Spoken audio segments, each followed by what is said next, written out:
ఆయన అలా వెళ్ళిపోగానే ఈవిడ ఇక్కడ మొదలెట్టిందమ్మ. ఏంటమ్మా? పూజ పూజ పూజ. ఆహా, పతిరథ కదా, పూజ చేసుకోవాలి మరి. పూజ చేస్తాం.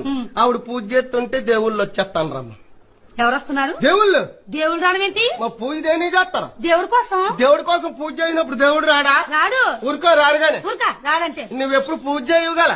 నేను ప్రతిరోజు పూజ చేస్తాను తెలుసా? ప్రతిరోజు పూజ చేస్తాను. నీ పూజకి దేవుళ్ళు రారా? ఆహా, ఒక దేవుడు అని రాడా? ఒక్క దేవుడు రాడు. మరి ఎందుకమ్మ నీ పూజ అనవసరం? పూజ ఖర్చులు దండు.